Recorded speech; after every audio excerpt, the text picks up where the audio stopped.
दोस्तों, आज की वीडियो को जरूर पूरा देखिएगा। अगर आपके पास समय नहीं है या फिर आप सच को जानना ही नहीं चाहते, तो बेहतर होगा कि इस वीडियो को यहीं छोड़ दीजिए, क्योंकि बेवजह समय बर्बाद करना उचित नहीं है। आज की वीडियो थोड़ी लंबी होने वाली है, इसलिए अगर आप मेरे साथ इस सच्ची जानकारी के सफर में चलने के लिए तैयार हैं, तो अपने आप को थोड़ा स्थिर कर लीजिए, क्योंकि हम ऐसे कुछ तथ्य खोलने जा रहे हैं जिन्हें सुनकर आपकी भी राह कब जाएगी और यह सुनने के बाद आपको भी लगेगा, काश यह सच मुझे पहले किसी ने बता दिया होता। तो चलिए बिना देरी किए वीडियो को शुरू करते हैं। उससे पहले आपसे एक गुजारिश है, अगर आप हमारे चैनल पर नए हैं तो इसे सब्सक्राइब कर लीजिए, और अगर आपने सब्सक्राइब कर लिया है तो कमेंट करके हमें जरूर बताइए कि यह वीडियो आप कहां से देख रहे हैं। अब वीडियो को शुरू से शुरू करते हैं। अगर मैं यह कहूं कि जिस पर्व को आप और हम सदियों से दशहरा के नाम से मनाते आए हैं, उसका असली नाम अशोक विजयदशमी है, तो आप क्या कहेंगे? संभव है कि आप चौंक जाएंगे या शायद इसे एक बेतुका मजाक मानकर हंस देंगे। लेकिन यह कोई मजाक नहीं, बल्कि इतिहास का वो पन्ना है जिसे बहुत ही चालाकी से फाड़ दिया गया, जिस पर झूठ और धोखे की एक ऐसी मोटी परत चढ़ा दी गई है कि आज सच को पहचानना भी मुश्किल लगता है। हमें बचपन से बताया गया कि यह राम की रावण पर विजय का दिन है, बुराई पर अच्छाई की जीत का पर्व है। लेकिन क्या हो अगर यह पूरी कहानी ही एक बनावटी कथा हो, जो एक महान ऐतिहासिक घटना को छुपाने के लिए घड़ी गई हो? आइए आज हम इतिहास की उन गहराइयों में उतरते हैं और उस सच को खोज निकालते हैं जिसे हमसे हमेशा के लिए छीन लेने की कोशिश की गई। सम्राट अशोक और कलिंग का वो भयानक युद्ध आज से लगभग 2300 साल पहले भारत की धरती पर मौर्य वंश का शासन था। इस वंश में एक ऐसा सम्राट हुआ जिसके जैसा पराक्रमी और महत्वाकांक्षी शायद ही कोई दूसरा रहा हो, सम्राट अशोक। अपने शुरुआती दिनों में अशोक अपनी क्रूरता और कठोरता के लिए जाने जाते थे। इसीलिए इतिहास ने उन्हें चंड अशोक यानी भयंकर अशोक का नाम दिया। उनका सपना था पूरे भारत को एक साम्राज्य के नीचे लाना। इसी सपने को पूरा करने के लिए उन्होंने अपने जीवन का सबसे बड़ा और सबसे विनाशकारी युद्ध लड़ा, कलिंग का युद्ध। कलिंग, जो आज का ओडिशा राज्य है, उस समय एक स्वतंत्र और शक्तिशाली गणराज्य था। अशोक उसे किसी भी कीमत पर अपने साम्राज्य में मिलाना चाहते थे। उन्होंने अपनी विशाल सेना के साथ कलिंग पर चढ़ाई कर दी। यह कोई मामूली लड़ाई नहीं थी, यह एक महासंग्राम था। दोनों तरफ से लाखों सैनिक मैदान में उतरे। महीनों तक चले इस युद्ध में खून की नदियां बह गईं। इतिहासकार बताते हैं कि इस युद्ध में 1 लाख से अधिक सैनिक मारे गए और 1.5 लाख से ज्यादा लोगों को बंदी बना लिया गया। कलिंग की धरती लाशों से पट गई थी। हर तरफ बस चीख पुकार और सिसकियां थीं। माओ ने अपने बेटे खोए, पत्नियों ने अपने पति और बच्चों ने अपने पिता। पूरा कलिंग एक विशाल श्मशान में तब्दील हो चुका था। अंत में जीत सम्राट अशोक की हुई। कलिंग मौर्य साम्राज्य का हिस्सा बन गया। जब अशोक विजय के उल्लास में युद्ध के मैदान का जायजा लेने निकले, तो जो मंजर उन्होंने देखा उसने उनके दिल को भीतर तक दहला दिया। जहां तक नजर जाती थी, बस कटे हुए सिर, धड़ से अलग हाथ पैर और खून से लथपथ लाशें दिखाई दे रही थीं। विधवाओं का विलाप और अनाथ बच्चों की सिसकियां उनके कानों में पिघले हुए शीशे की तरह उतर रही थीं। उस भयानक नरसंहार को देखकर उन्हें अपनी जीत पर गर्व नहीं, बल्कि गहरा पछतावा और आत्मग्लानि हुई। उन्हें महसूस हुआ कि यह कैसी जीत है जो लाखों लोगों की लाशों पर खड़ी है। उनकी तलवार, जो कभी उनकी शान हुआ करती थी, आज उन्हें किसी भारी बोझ की तरह लग रही थी। उसी पल उस रक्त रंजित भूमि पर खड़े होकर चंड अशोक ने एक ऐतिहासिक फैसला लिया। उन्होंने प्रण किया कि आज के बाद वो कभी शस्त्र नहीं उठाएंगे। उन्होंने हिंसा और युद्ध का मार्ग हमेशा हमेशा के लिए त्याग दिया और करुणा, शांति और प्रेम का मार्ग अपनाने का संकल्प लिया।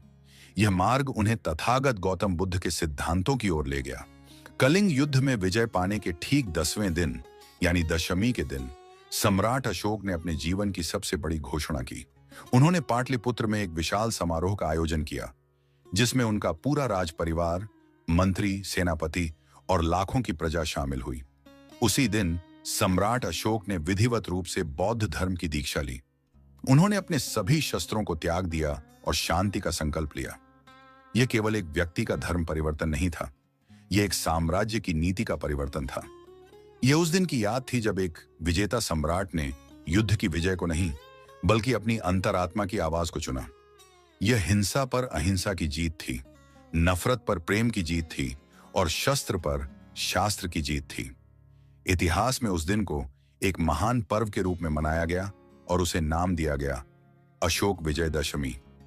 यह किसी दुश्मन को मारकर मनाया जाने वाला जश्न नहीं था, बल्कि अपने भीतर के दुश्मन यानी क्रोध, घृणा और हिंसा को मारकर मनाया जाने वाला उत्सव था। इस दिन के बाद से मौर्य साम्राज्य में यह परंपरा बन गई। लोग इस दिन को शांति, करुणा और मैत्री के दिवस के रूप में मनाते थे। जगह जगह धर्म की शिक्षा दी जाती थी, गरीबों को दान दिया जाता था और किसी भी प्रकार की हिंसा नहीं की जाती थी। यह भारत के इतिहास का वो सुनहरा दौर था जब एक सम्राट ने अपनी तलवार की ताकत से नहीं, बल्कि अपने प्रेम और करुणा से लोगों के दिलों पर राज किया। अब सबसे बड़ा और महत्वपूर्ण सवाल यह उठता है कि जब यह दिन शांति और करुणा का प्रतीक अशोक विजयदशमी था, तो फिर यह रावण दहन और शस्त्र पूजा वाला दशहरा कैसे बन गया? वो कौन सी ताकतें थीं? वो कौन लोग थे जिन्होंने इतिहास के इस सुनहरे पन्ने को पलटकर करुणा के पर्व को हिंसा और नफरत के जश्न में बदल दिया? इस सवाल का जवाब हमें मौर्य वंश के पतन की कहानी में मिलता है। महान सम्राट अशोक के बाद मौर्य वंश में कुल मिलाकर 10 सम्राट हुए, जिनमें दशरथ मौर्य भी शामिल थे। ये सभी सम्राट बौद्ध धर्म के अनुयायी थे और अशोक की दिखाई शांति और समता की राह पर ही राज चला रहे थे। उनके राज में जाति पाति का भेदभाव कम हो गया था और सभी को बराबर का सम्मान मिलता था।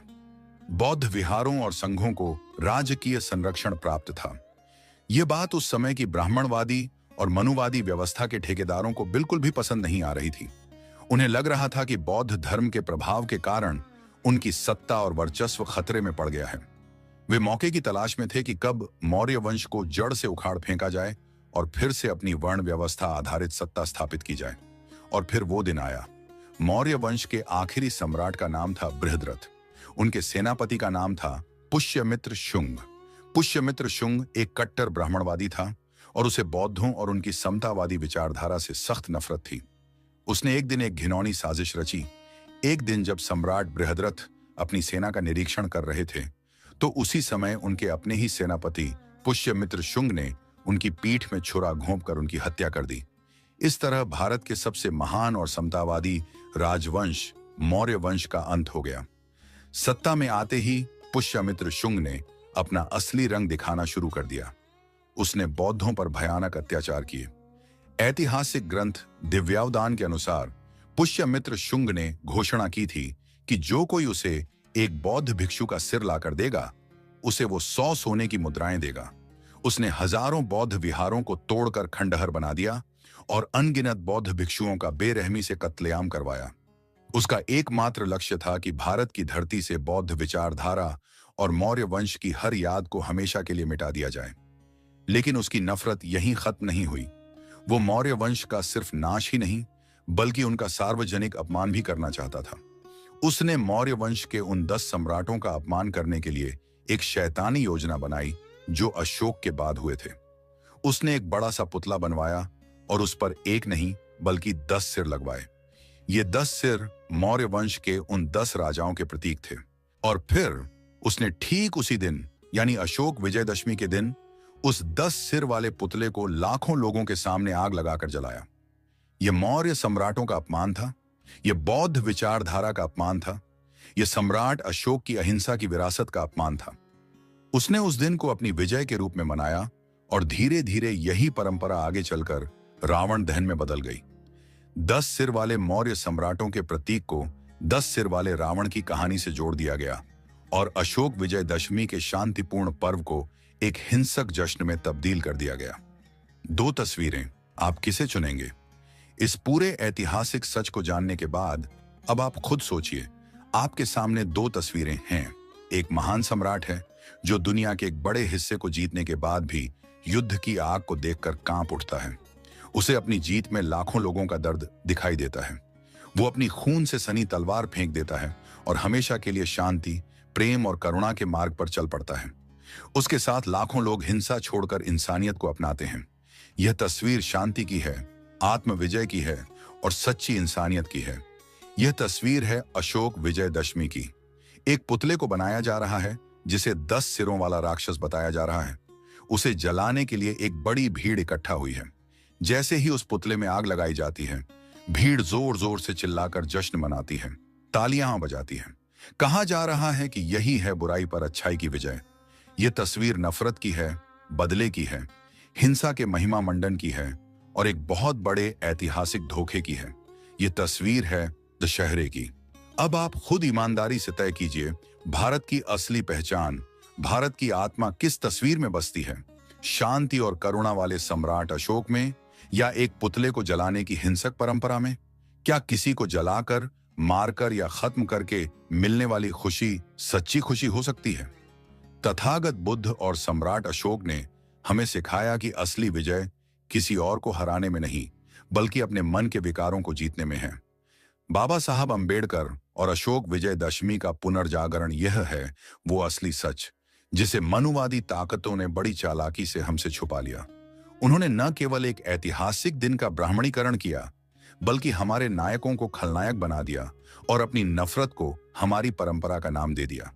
हमें पीढ़ी दर पीढ़ी वही झूठ परोसा गया जो वो चाहते थे, और हम बिना सवाल किए उसे सच मानते रहे। लेकिन सच को हमेशा के लिए दबाया नहीं जा सकता। इस सच को फिर से उजागर करने और उसे सबसे बड़ी ताकत देने का काम किया हमारे अपने आधुनिक भारत के निर्माता, बोधिसत्व बाबा साहब डॉक्टर भीमराव अंबेडकर ने। बाबा साहब इतिहास के इस सच को बहुत अच्छी तरह जानते थे। वो जानते थे कि कैसे अशोक विजयदशमी को दशहरा बनाकर एक महान बौद्ध विरासत को नष्ट करने की कोशिश की गई।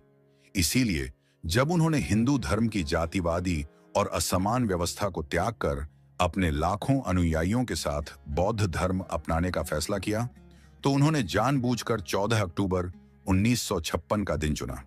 यह दिन कैलेंडर के हिसाब से उस साल अशोक विजयदशमी के ठीक आसपास ही आता था। नागपुर की दीक्षा भूमि पर उस ऐतिहासिक दिन बाबा साहब ने अशोक की उसी परंपरा को फिर से जीवित किया। उन्होंने शस्त्रों के बजाय भारतीय संविधान यानी शास्त्र को महत्व दिया और अपने लोगों को हिंसा और घृणा के बजाय शांति, करुणा और समता का मार्ग दिखाया। ये एक प्रतीकात्मक कदम था, ये बताने के लिए कि भारत की असली परंपरा शस्त्रों की नहीं, शास्त्रों की है, हिंसा की नहीं, अहिंसा की है, और नफरत की नहीं, प्रेम की है। उन्होंने यह साबित कर दिया कि दशहरा का जो पर्व है वह सब लिपापोती है। असली सच तो अशोक विजयदशमी ही है। अब वक्त आ गया है कि हम इस झूठ की मोटी परत को खुरच कर फेंक दें। अब वक्त आ गया है कि हम अपने बच्चों को असली इतिहास बताएं। उन्हें बताएं कि दशहरा का असली नाम अशोक विजयदशमी है। उन्हें बताएं कि यह दिन किसी रावण की हार का नहीं, बल्कि महान सम्राट अशोक द्वारा हिंसा पर करुणा की, नफरत पर प्रेम की और शस्त्र पर शास्त्र की महान विजय का दिन है। आइए हम इस दिन को उसकी असली भावना के साथ मनाएं, शांति, मैत्री और करुणा का संदेश फैलाकर, न कि किसी पुतले को जलाकर।